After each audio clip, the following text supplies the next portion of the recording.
ইয়া আইয়াতুহান নাফসুল মুতমাইন্নাহ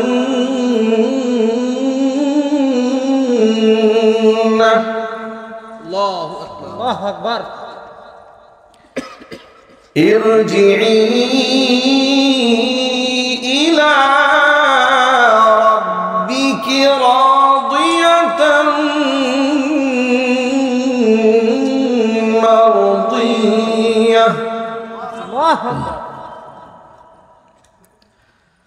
ফাদখুলি ফি ইবাদি ওয়াদখুলি জান্নাতি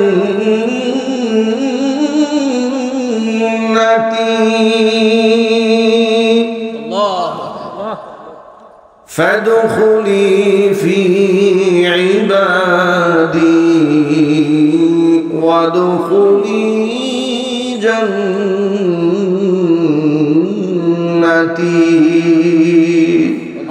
সাদাকাল্লাহুল আযীম। বাংলাদেশের শ্রেষ্ঠ সন্তান সেনা অফিসারদেরকে নির্মমভাবে সে হত্যা করে গোটা বাংলাদেশটাকে কাফের বেঈমানদের কাছে জিম্মি বানিয়ে দিয়েছে। 5 মে রাতের আধারে গণহত্যা চালিয়ে আলেম সমাজের মধ্যে ত্রাস সৃষ্টি করে দিয়েছিল। আবার শহীদদের রক্তের সাথে তামাশা করে জাতীয় সংসদে দাঁড়িয়ে বলেছে হেফাজতের কর্মীরা গায়ের মধ্যে রং মেখে শুয়েছিল, পুলিশ দেখে দৌড় দিয়েছে। ভাবা যায় শহীদদের রক্তের সাথে এত বড় বেঈমানি, এত বড় নাফরমানি কথাবার্তা মানুষ বলে কি করে? শুধু কি তাই, তিনি বলেছিলেন সেদিন ওই 5 মে যে গণহত্যা দিবস আমরা বলি, গণহত্যার সেই রাত কালো অধ্যায় হয়ে থাকবে ইতিহাসের পাতায়। সে বলেছে কোন গুলাগুলির ঘটনা সেদিন ঘটে নাই। তাকে জাতীয় মিথ্যাবাদী বললে কি আমার গুনাহ হবে? একটু জোরে বলেন না।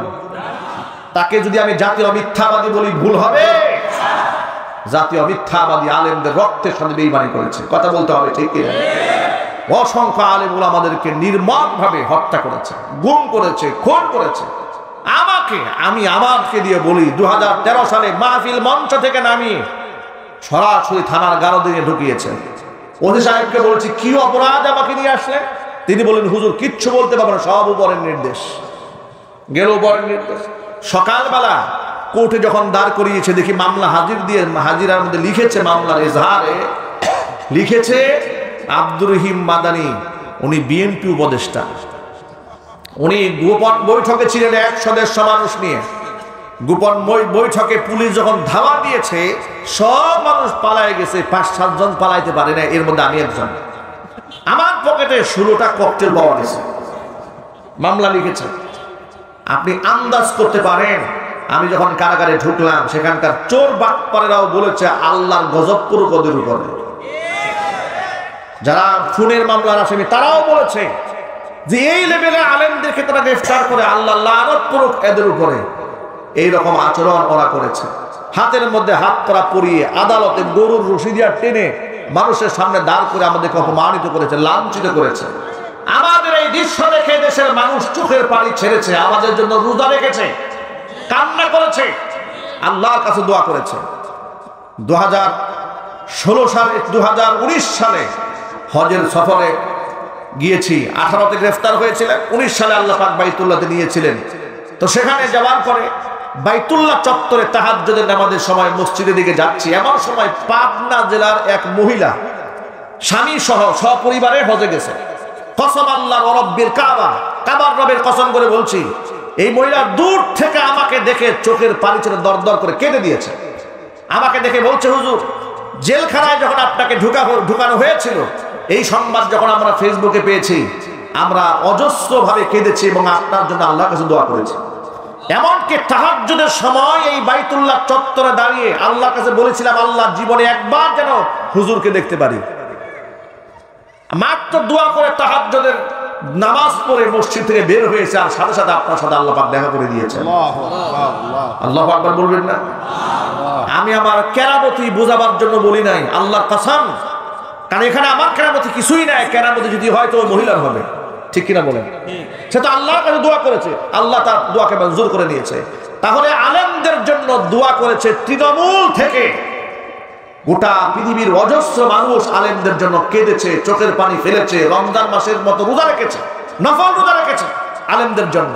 আর আলেমদেরকে যারা জাতির সামনে ভিলেন বানিয়েছে, দুশ্চরিত্র বানাবার চেষ্টা করেছে, জঙ্গি বানাবার নাটক সাজিয়েছে, আজকে ওদেরকে ধরে যখন জেলখানায় পুরে দিয়েছে, ওদেরকে যখন রশি দিয়া ঢেলে বেঁধে আদালতে হাজির করা হয়, জনগণ এদের জন্য দোয়া না করে জুতা এবং স্যান্ডেল দিয়ে উপহার পাঠায়। কথা বলতে হবে যুবকেরা, ঠিক কিনা জোরে বলেন? আপনাদেরকে এক বাক্যে জবাব দিতে হবে, এদেশের আলেমরা কি জঙ্গি প্রতিষ্ঠায় কাজ করেছে, সন্ত্রাসবাদ করেছে, চাঁদাবাজি করেছে? তাহলে জঙ্গি তকমাটা আলেমদেরকে ওরা লাগিয়েছে। কথা বলেন, ঠিক কিনা বলেন? আজকে যেই জঙ্গি তকমায় তারা আলেমদেরকে নির্যাতন করেছে, সেই জঙ্গি মামলায় নিজেরা আজকে চিরদিনের জন্য নিষিদ্ধ হয়ে গেছে। ওমাকারু ওমাকারাল্লাহ আল্লাহু খায়রুল মাকিরিন। ওরা চক্রান্ত করে, আল্লাহ পাক চক্রান্তের উত্তম জবাব দানকারী। আল্লাহ কোরআনে বলেছেন ইন্নাহুম ইয়াকিদুনা কায়দা ওয়া আকিদু কায়দা। ওরা চক্রান্ত করে, ওরা নিজেরা চক্রান্ত আছে, কৌশল করে, কিন্তু ওরা জানে না আমার মতো সুকৌশলী পৃথিবীতে আর নাই। যে গর্ত ওরা করেছিল আলেমদেরকে ডুবায় মারার জন্য, সেই গর্ত ওরা নিজেরা করেছে। যে ট্রাইব্যুনাল তৈরি করেছে আল্লামা সাঈদী রাহিমাহুল্লাহর মতো আল্লাহর ওলিদেরকে মিথ্যা মামলা দিয়ে ফাঁসির কাস্টে ঝুলায় মারার জন্য, সেই ট্রাইব্যুনালে শেখ হাসিনার বিরুদ্ধে আদালতে মামলা হয়েছে, সেখান থেকে গ্রেফতারি পরোয়ানা জারি হয়েছে। ইনশাআল্লাহ ওই ট্রাইব্যুনালে তার তৈরিকৃত আইনে ওর ফাঁসি হবে। এই খুনির ফাঁসি হোক, এটা আপনারা কি চান? কারা কারা চান? আমি দুয়ার দেখতে চাই। আল্লাহ আল্লাহ।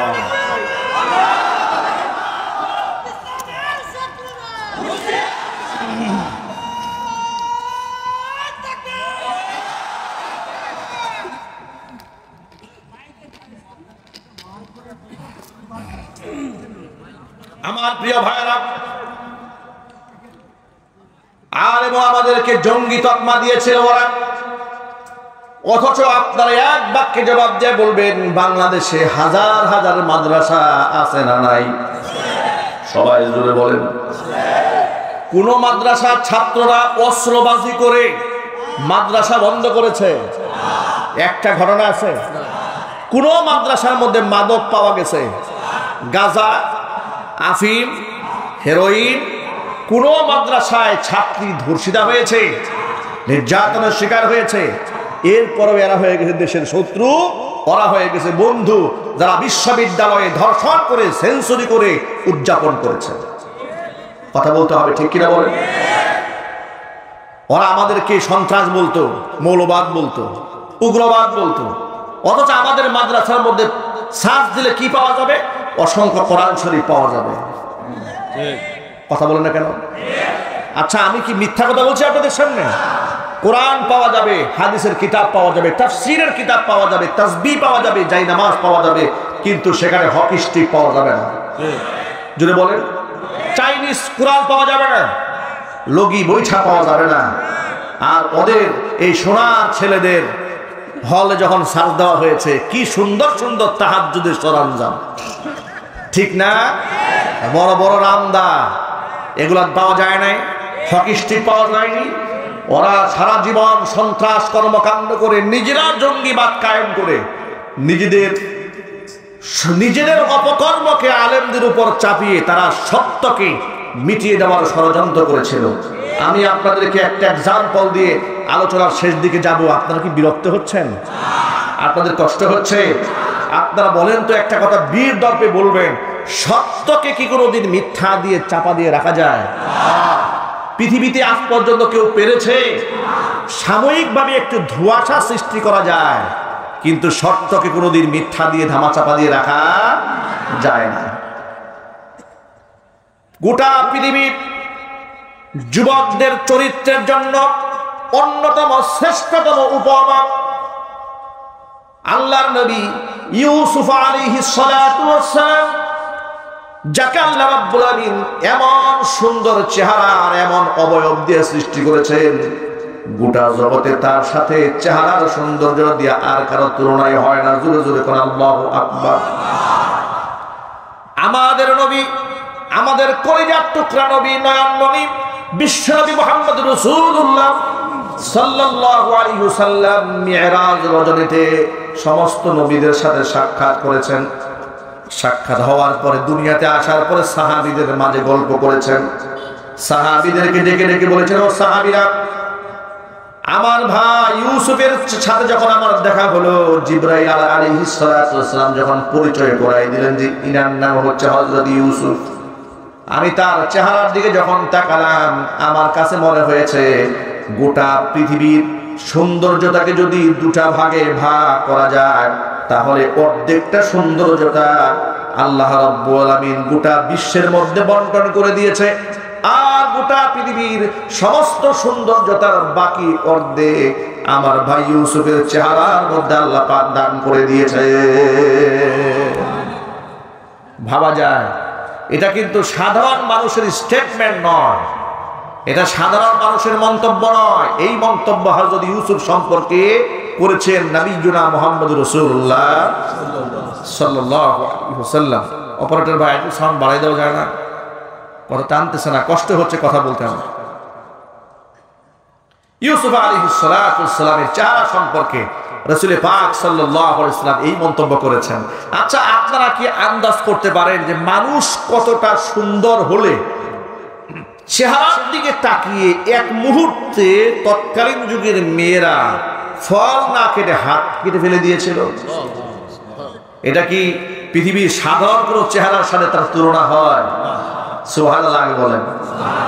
এই যে হাত কাটার ইতিহাস, এটা কি বানানো গল্প না, এটা স্বয়ং আল্লাহ পাক কোরআন মাজিদের মধ্যে উল্লেখ করেছেন। জোরে জোরে বলেন আল্লাহু আকবার। আমি এই গল্পের কিয়াদংশ আপনাদের সামনে উপস্থাপন করে মূল শিক্ষাটা বলেই আমি আমার খুতবা শেষ করব। যদি আপনার ধৈর্যের সাথে থাকেন তাহলে ভালো একটা মেসেজ পাবেন ইনশাআল্লাহ। থাকতে পারবেন তো ইনশাআল্লাহ? তো এই যে সুন্দর একটা মানুষ, এই সুন্দর মানুষের প্রেমাসক্ত হয়ে গেল বাদশার স্ত্রী। এলাকার সম্ভ্রান্ত মহিলারা সমালোচনা শুরু করে দিয়ে বলল, বাদশার স্ত্রী কি পাগল হয়ে গেল নাকি? এটা গোলামের প্রেমে প্রেমাসক্ত হয়েছে, এটা গোলাম তার বাড়িতে থাকে, খরিদ করে আনা হয়েছে, এমন একজন ব্যক্তির প্রেমে প্রেমাসক্ত হয়েছে, এই মহিলা কি পাগল টাগল হলো?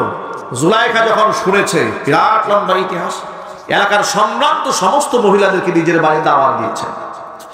একটু আপনাদেরকে কোরআনের ভাষায় শোনাই।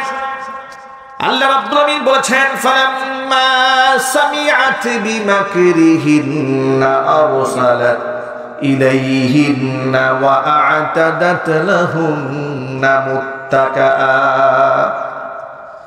ওয়া আতাত কুল্লা ওয়াহিদাতিন মিনহুন্না সিকিনা وقالت اخرج عليهن فلما رأينه أكبرنه وقطعن أيديهن وقلن حاش لله ما هذا بشرا إن هذا إلا ملك كريم। এলাকার মহিলারা তার সমালোচনা করছে, জুলাইখা তাকে উন্মাদ বলছে, পাগল বলছে, দিওয়ানা বলছে। তিনি যখন শুনতে পেলেন ইউসুফ আলাইহিস সালাতু ওয়াস সালাম কেমন মানুষ, কেমন চেহারার অধিকারী, এলাকার মানুষরা জানতো না। তাদেরকে বুঝায় দেওয়ার জন্য নিজের বাড়িতে দাওয়াত দিল। কোরআন বলছে, ফালাম্মা সামিআত বিমাকরিহিন্না, এদের চক্রান্ত সম্পর্কে জুলাইখা যখন শুনেছে, আরসালাত ইলাইহিন্না, মহিলাদেরকে দাওয়াত দিয়েছে। ওয়া আ'তাদাত লাহুন্না মুত্তাকা, একে সকলে সিরিয়ালে এরকম ট্যাগ লাগায় বসতে পারে সে বসার ব্যবস্থা করেছে।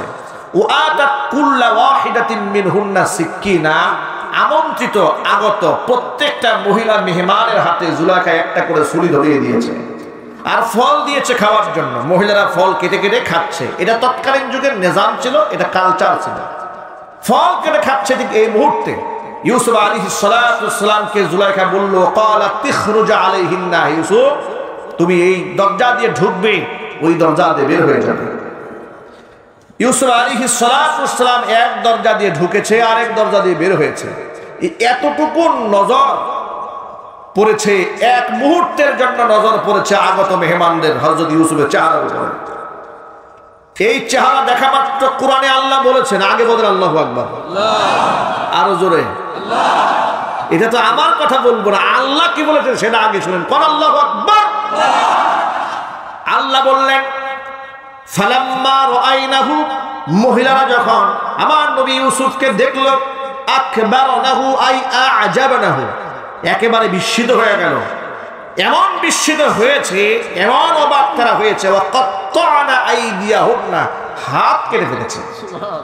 ওয়া কুলনা, এরা বলে ফেলেছে, হাশা লিল্লাহ, কসম রবের, মা হাযা বাশারা, এটা তো মানুষ হতে পারে না। এই চেহারার ব্যক্তি মানুষ হতে পারে না। ইন হাযা ইল্লা মালাকুন কারীম, সম্মানিত ফেরেশতা ছাড়া কিছুই হতে পারে না। এমন চরিত্র আল্লাহ পাক নবী ইউসুফ আলাইহিস সালামকে দান করেছিলেন। এমন চরিত্রের অধিকারী হওয়ার পরে পৃথিবীর মধ্যে শুধুমাত্র চেহারার সৌন্দর্যটা তিনি ছিলেন না, যেমন আল্লাহ পাক তার চেহারা সুন্দর বানিয়ে দিয়েছিলেন, তেমন আল্লাহ তার থেকেও আখলাক বেশি সুন্দর বানিয়ে দিয়েছিলেন। তার আখলাক সম্পর্কে আল্লাহ বলছেন, ওয়ারাওয়াদাতহুল্লাতী হুয়া ফি বাইতিহা, যে ঘরের মধ্যে তিনি থাকতেন সেই ঘরের মহিলা তাকে উদ্বুদ্ধ করেছে, ফুসলিয়েছে, আন নাফসিহি, তার নিজের ব্যাপারে। ওয়া গাল্লাকাতিল আবওয়াবা ওয়া ক্বালাত হাইতালা, দরজাগুলো করে কৌশলে 7টা দরজা বন্ধ করে তালা ঝুলিয়ে দিয়ে তাকে অন্দরমহলে ডেকে নিয়েছে। অন্দরমহলে নীরবে নিবৃতে যৌন চাহিদা তার হীন স্বার্থকে চরিতার্থ করার জন্য যৌন উদ্দীপক পোশাক পরেছে। নাউজুবিল্লাহ। ক্বালা হাইতালা, ক্বালাত হাইতালা, ইউসুফ আসো আমার কাছে, আমার কামনা বাসনা পূরণ করো। জোরে বলেন নাউজুবিল্লাহ। ইউসুফ আলাইহিস সালাম বললেন, ক্বালা মাআযাল্লাহ, আমি আল্লাহর কাছে পানাহ চাচ্ছি, আমি আল্লাহর কাছে আশ্রয় চাচ্ছি। যুবকেরা, দরজা বন্ধ, জানালা বন্ধ, কেউ দেখবে না। জুলাইখাও বলছে, কে জানবে তুমি যে এত ভয় পাচ্ছ? এই জায়গায় একটা যুবক এই কথা বলবে যে আমি আল্লাহর কাছে আশ্রয় চাই, ছোটখাটো ঈমান হলে নাকি? কথা বলেন না। ছোটখাটো ঈমান হলে আল্লাহু আকবার বলেন। তিনি বলেন, আমি আল্লাহর কাছে আশ্রয় প্রার্থনা করছি। ইন্নাহু রাব্বি আহসানা মাসওয়ায়া, তিনি আমার রব, তিনি আমার সুন্দর থাকা খাওয়ার বন্দোবস্ত করে দিয়েছেন। ইন্নাহু লা ইউফলিহুজ জালিমুন, আমি ছিলাম কুয়ার ভেতরে, আমার ভাইয়েরা আমাকে কুয়ার মধ্যে ফেলে হত্যা করতে চেয়েছিল। যিনি আমাকে কুয়ার ভেতর থেকে সিংহাসনে নিয়ে আসলেন, বাদশাহ ঘরে থেকে খেয়ে বড় হওয়ার সুযোগ করে দিলেন, আর যদি এই নিয়ামতের শুকরিয়া আদায় না করে আমি জিনা ব্যভিচারের মধ্যে লিপ্ত হয়ে যাই, আমি তো জালেম হয়ে যাব। আর জালেম কোনোদিন সফল কাম হতে পারে না। সুবহানাল্লাহ। জালেম কোনোদিন সফল কাম হতে পারে না। এরপর আল্লাহ বলছেন, ওয়ালাকাদ হাম্মাত বিহি ওয়া হাম্মা বিহা লাউলা আর রাআ বুরহানা রাব্বিহি, জুলাইখা তো তার সাথে অপকর্ম করার একেবারে চূড়ান্ত সিদ্ধান্ত নিয়েই ফেলেছিল। ওয়া হাম্মা বিহা, ইউসুফও তার অপকর্মে সাড়া দিয়ে ফেলতো। লাউলা আর রাআ বুরহানা রাব্বিহি, যদি তার রব আমি আল্লাহর নিদর্শন সে দেখতে না পেত। ইউসুফ আলাইহিস সালামের চোখের সামনে আল্লাহ রাব্বুল আলামিন তার পিতার চেহারা ভাসিয়ে দিয়েছিলেন। জোরে কোন আল্লাহু আকবার। কোন কোন বর্ণনার মধ্যে এসেছে আল্লাহ পাকের বিধান, লা তাকরাবুজ জিনা ইন্নাহু কানা ফাহিশা ওয়া সাআ সাবিলা, এই আয়াতকে, এই নির্দেশকে আল্লাহ পাক তার নবীর সামনে ভাসিয়ে দিয়েছেন। সুবহানাল্লাহ। তিনি তার আহ্বানকে প্রত্যাখ্যান করলেন। আল্লাহ পাক বলছেন, কাযালিকা লিনাসরিফা আনহু সুআ ওয়াল ফাহশা, এমনই ব্যবস্থা গ্রহণ করেছিলাম তার কাছ থেকে এই সমস্ত অশ্লীলতাকে দূর করে দেওয়ার জন্য। ইন্নাহু মিন ইবাদিনাল মুখলাসিন, তিনি আমার মুখলেস বান্দাদের অন্তর্ভুক্ত ছিলেন। নিজের চরিত্রকে রক্ষা করার জন্য তিনি আল্লাহর উপর তাওয়াক্কুল করে তালাবদ্ধ দরজার দিকে দৌড় দিয়েছেন। এক বাক্যে জবাব দিয়ে বলেন, এখান থেকে হেফাজত করার একমাত্র মালিককে আল্লাহ। আরো জোরে বলুন, মালিককে আল্লাহ। তালাবদ্ধ দরজার দিকে যখন তিনি দৌড় দিয়েছেন, আল্লাহর উপর তাওয়াক্কুল করে পেছনে পেছনে জুলাইখাও দৌড় দিয়েছে। কোরআনে কারীমের ভাষায় আল্লাহ বলছেন, ওয়াস্তাবাকাল বাব, উভয়ে দৌড় দিয়েছে দরজার দিকে। নবী ইউসুফ যখন তালাবদ্ধ দরজার সামনে এসেছে, আল্লাহ পাকের কুদরতে এক একটা দরজা তাৎক্ষণিকভাবে আল্লাহ রাব্বুল আলামিন তার সামনে উন্মুক্ত করে দিয়েছেন। এইভাবে একটি দুটি নয়, ৭টি দরজা আল্লাহ পাক নবীর জন্য উন্মুক্ত করে দিলেন। দরজা সবগুলো যখন খুলে গেছে, একবার শেষ দরজা থেকে যখন তিনি বের হয়ে যাবেন, কোরআনে কারীম বলছে, ওয়া আলফায়া সাইয়্যিদাহা লাদাল বাব, দরজা খুলেই দেখতে পেল জুলাইখার সামনে দাঁড়ায় আছে। আর জুলাইখা ইউসুফ আলাইহিস সালাতু ওয়াস সালামের জামা পিছন দিক থেকে টান দিয়ে ছিঁড়ে ফেলেছে আটকায় দেওয়ার জন্য। এখন কি একটা পরিস্থিতি বলেন আপনার, স্বামী সামনে দাঁড়ায় আছে, দরজা খুলে একে হাঁপাচ্ছে দুইজন, ইউসুফ হাঁপাচ্ছে, জুলাইখা হাঁপাচ্ছে। যখন মহিলা বুঝলো ধরা তো পড়ে গেছে, তো বাঁচতে তো হবে, তাৎক্ষণিক শয়তান তার উপর সওয়ার হলো। শয়তান তাকে বুদ্ধি দিয়ে দিল, এক কাজ কর। তাৎক্ষণিক এই দুষ্টা ইউসুফের কাজের উপর চাপাই দিল। তিনি সাথে সাথে ইউসুফের উপর দুষ্টা চাপাই দিয়ে বললেন, কালাত মা ফামা জাযাউ মা আরাদা মিন আহলিকা বিসুইন, আপনার স্ত্রীর সাথে অপকর্ম করার চেষ্টা যে করেছে তাকে জেলখানায় বন্দী করা ছাড়া তো কোনো উপায় নেই, কঠিন শাস্তি তাকে দিতে হবে। প্রিয় ভাইরা, এক বাক্যে জবাব দিয়ে বলুন, ইউসুফ আলাইহিস সালাতু ওয়াস সালাম অপরাধ করেছেন? আরো জোরে বলুন। কিন্তু তার উপর অপবাদ আরোপ করা হয়েছে নিজের অন্যায়কে ঢেকে দেওয়ার জন্য। কথা বলতে হবে, ঠিক কিনা? ইউসুফ আলাইহিস সালাতু ওয়াস সালাম এতক্ষণ চুপ ছিলেন, কিন্তু যখন তার উপর অপবাদ আরোপ করা হয়েছে, তিনি আর চুপ থাকতে পারলেন না। তিনি বললেন, ক্বালা হিয়া রাওয়াদাতনি আন নাফসি, আমি তাকে ফুসলাইনি, আমি তার চরিত্র হরণের জন্য চেষ্টাও করিনি, বরং সে আমাকে ফুসলিয়েছে, আমার চরিত্র হরণের চেষ্টা সে করেছে।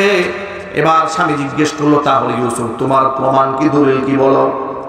ইউসুফ আলাইহিস সালাতু ওয়াস সালাম বললেন, প্রমাণ আমার কাছে আছে। জুলাইখা হতবাক হয়ে গেছে, দরজা বন্ধ, জানালা বন্ধ, দৌড় দিয়েছি, কেউ দেখে নাই, তাহলে দেখলো কে? প্রমাণ কোথায়? ইউসুফ আলাইহিস সালাতু ওয়াস সালাম বললেন, ঘরের ভিতরে দুলনায় দুল খাওয়া এক নবজাতক শিশু শুয়ে আছে, এখনো কথা বলতে পারে না, ও আমার পক্ষে সাক্ষী দিবে। অবাক বিস্ময়ে তাকিয়ে আছে, বলে কি? ইউসুফ পাগল টাগল হয়ে গেল না? নবজাতক কথা বলবে? আল্লাহু আকবার বলেন। নবজাতককে আনা হলো।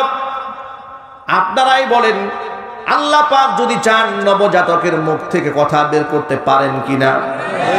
আরো জোরে বলুন, পারেন কিনা? আল্লাহ রাব্বুল আলামিন নবজাতকের জবান খুলে দিয়েছেন।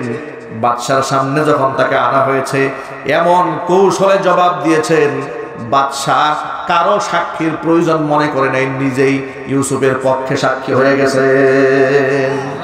বাদশাহ সামনে এসে বলে নাই ইউসুফের কোনো দোষ নাই, সব দোষ আপনার স্ত্রীর। এভাবে কথা না বলে এমন একটা কৌশলে বাদশাহ জবাব দিয়েছে, বাদশাহ দেখে নিজেই তার পক্ষে সাক্ষী হয়ে গেছে। কোরআনের ভাষায় শুনেন, আল্লাহ রাব্বুল আলামিন বলছেন, وشهد شاهد من أهلها إن كان قميصه قد من قبل فصدقت وهو من الكاذبين। ও বাদশাহ, আপনি আগে ইউসুফের জামার দিকে তাকান, তার জামা কি সামনের দিক থেকে ছেঁড়া নাকি পেছন দিক থেকে ছেঁড়া, এটা আগে দেখেন। যদি জামা সামনের দিক থেকে ইউসুফের ছেঁড়া হয়, তাহলে বুঝে নেবেন আপনার স্ত্রী সত্যবাদী, ইউসুফ মিথ্যাবাদী। কারণ একজন পুরুষ যখন কোনো নারীর উপর ঝাঁপায় পড়ে, সেই নারী নিজেকে রক্ষা করার জন্য সামনের দিক থেকে পুরুষের জামা কাপড় ধস্তাধস্তি করতে করতে হয়তো বা ছিঁড়ে ফেলতে পারে, ঠিক কিনা বলেন? তাহলে প্রমাণ হয়ে যাবে ইউসুফ মিথ্যাবাদী। আর জামা যদি পেছন দিক থেকে ছেঁড়া হয়, প্রমাণ হয়ে যাবে আপনার স্ত্রী মিথ্যাবাদী, ইউসুফ সত্যবাদী। এবার আপনারা বলেন জামা সামনে ছেড়া না পেছনে ছিঁড়া? আরো জোরে কোরআনে কারীম থেকে এবার শুনেন, আল্লাহর ভাষায় শুনেন। আল্লাহ বলছেন ফালাম্মা রাআ কামিসাহু কুদ্দা মিন দুবুরিন ক্বালা ইন্নাহু মিন কাইদিকুন্না ইন্না কাইদাকুন্না আযীম। বাদশা যখন ইউসুফ আলাইহিস সালাতু ওয়াস সালামের জামার দিকে তাকিয়েছে, তাকিয়ে দেখতে পেলেন জামা পেছন দিক থেকে ছেঁড়া। এবার তিনি বুঝতে পারলেন যে দুষ্টা আসলে কার। ইউসুফ আলাইহিস সালাতু ওয়াস সালামকে তিনি বললেন আ'রিদু আন হাদা, তুমি এখান থেকে মুখটা ফিরায় নাও, এই ব্যাপারে তোমার আর কথা বলার দরকার নাই।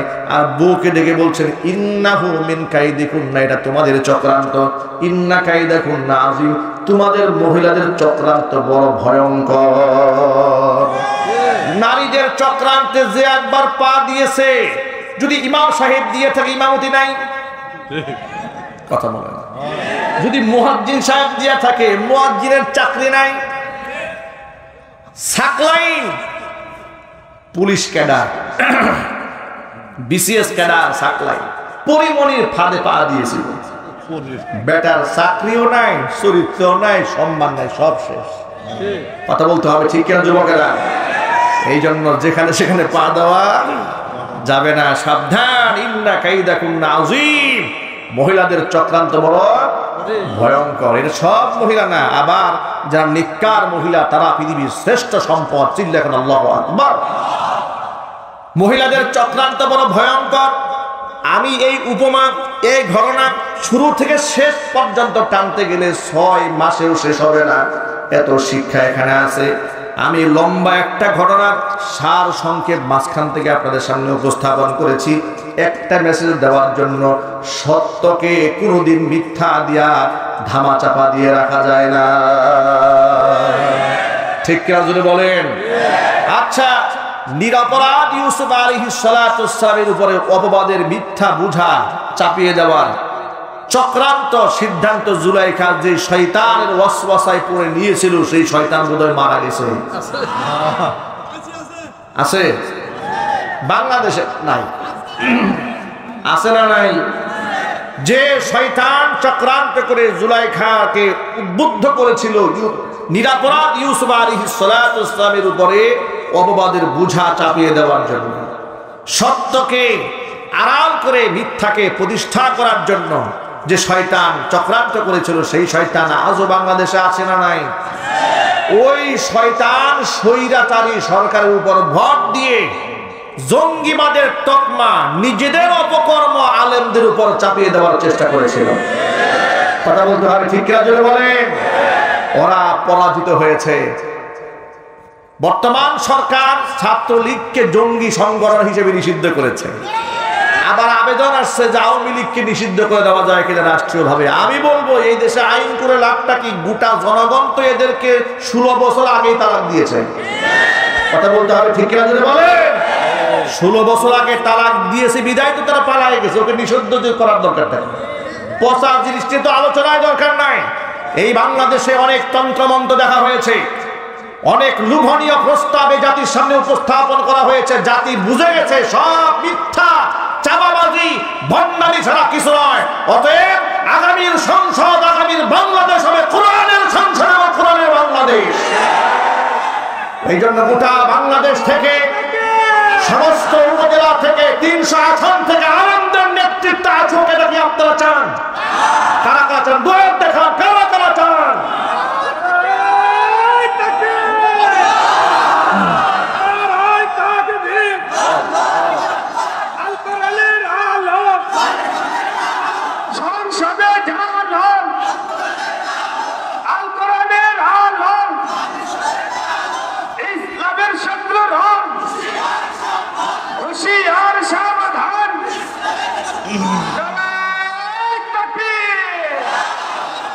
এই জন্য কোরআন কারীমের খেলাফতের বিকল্প কোনো রাস্তা নাই।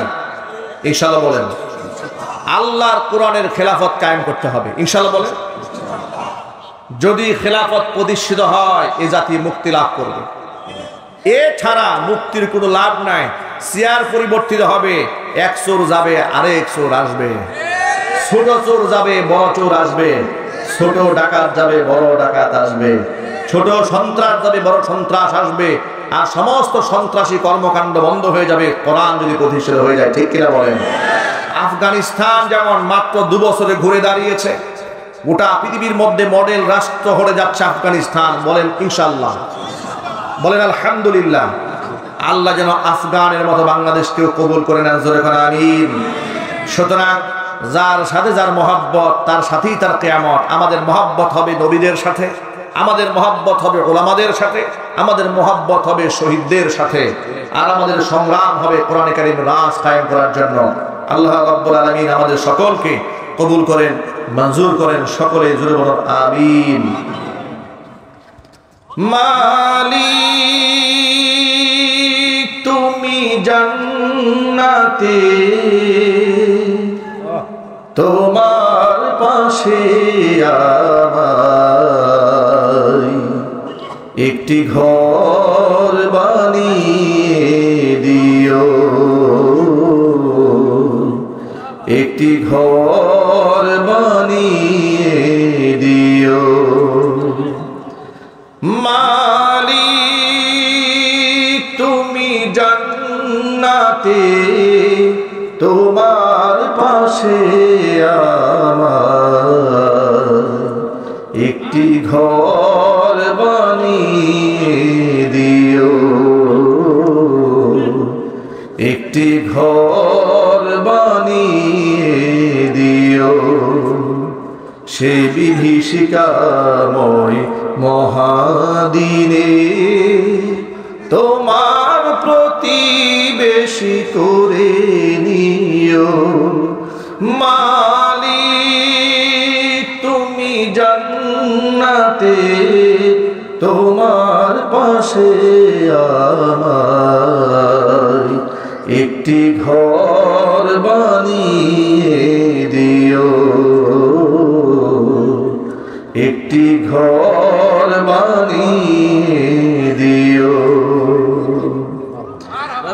যেদিন কেহ আসবে না কারো কোনো কাজে,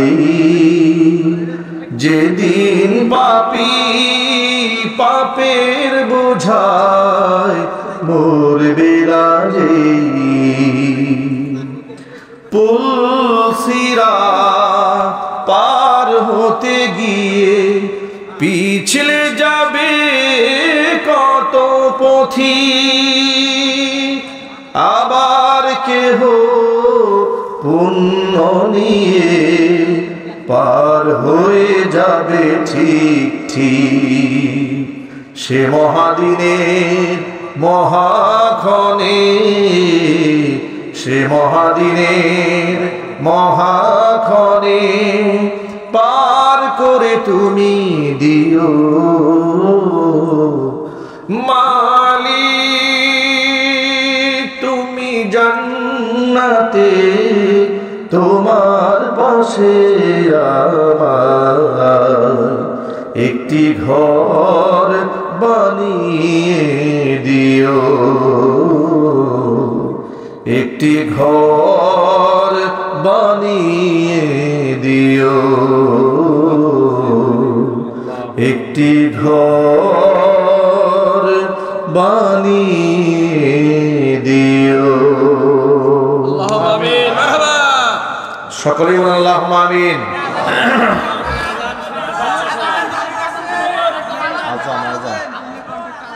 সুবহানাল্লাহ।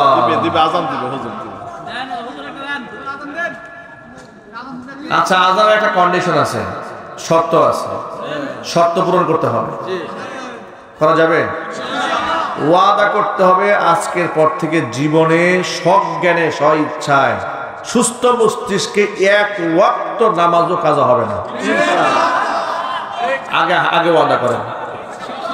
2 হাত তুলেন, আল্লাহকে দেখান, আল্লাহকে দেখান, হাত তুলেন ভালো করে, বলেন আল্লাহ আমি ওয়াদা করলাম, তওবা করলাম, আজকের পর থেকে জীবনে কোনোদিন ফরজ নামাজ, ফরজ রোজা, ফরজ হজ, ফরজ যাকাত, বাদ দেব না।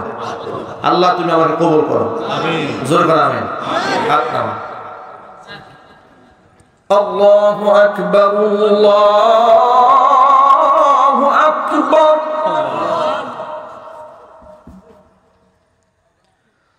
আল্লাহু আকবার,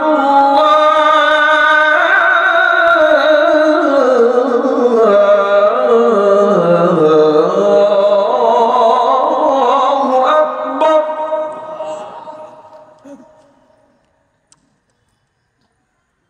আশহাদু আন লা ইলাহা ইল্লাল্লাহ।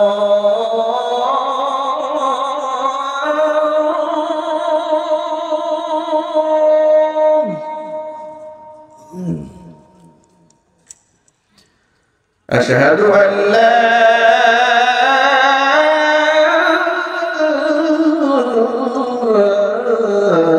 إله إلا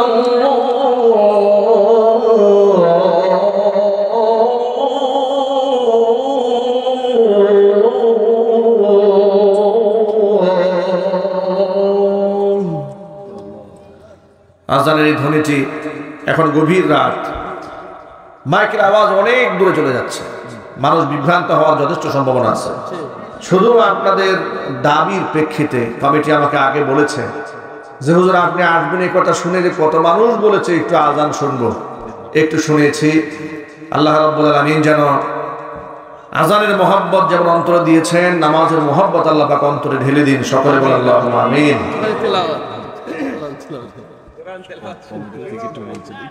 আর কিছু বাকি আছে? কোরআন তেলাওয়াত।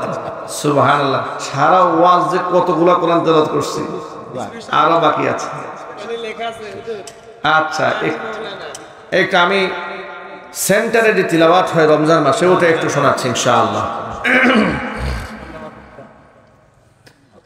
আউযু বিল্লাহি মিনাশ শাইতানির রাজীম। بسم الله الرحمن الرحيم. يا أيها الذين آمنوا لا تقدموا بين يدي الله ورسوله واتقوا الله إن الله سميع عليم.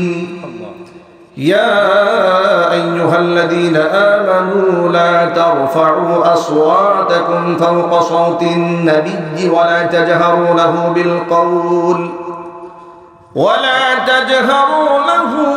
بالقول كجهر بعضكم لبعض أن تحبط أعمالكم وأنتم لا تشعرون.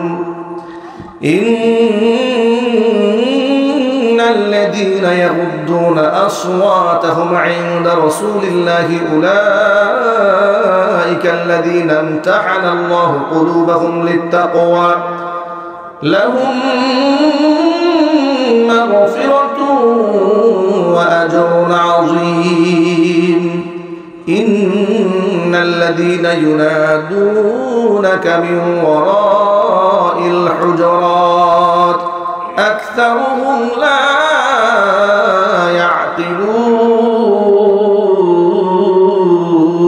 يعقلون. الله أكبر. صدق الله العلي العظيم. আপনাদের পাশে কারি সব রাখা আছে মাশাআল্লাহ, অনেক হয়েছে আলহামদুলিল্লাহ। আল্লাহ রাব্বুল আলামিন খুব আশায় একটা করে এতগুলো আয়াত পড়ছি, আর আরো আয়াত পড়ে। বিসমিল্লাহির রহমানির রহিম। আল্লাহু আকবার।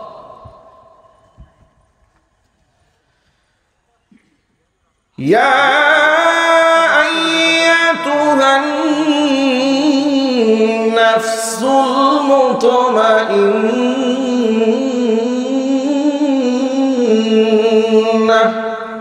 আল্লাহু আকবার। আল্লাহু আকবার।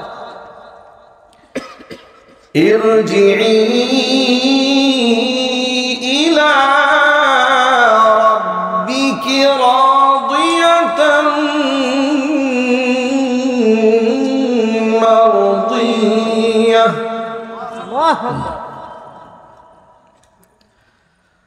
فادخلي في عبادي وادخلي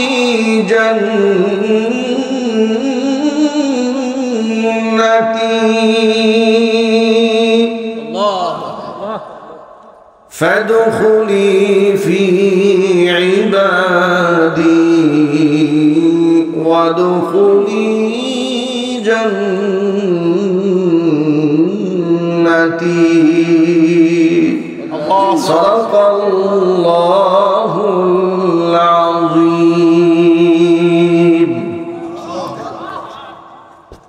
بس আর কোনো কথা আছে اللهم آمين ربنا ظلمنا أنفسنا وإن لم تغفر لنا وترحمنا لنكونن من الخاسرين آمين ربنا لا تزغ قلوبنا بعد إذ هديتنا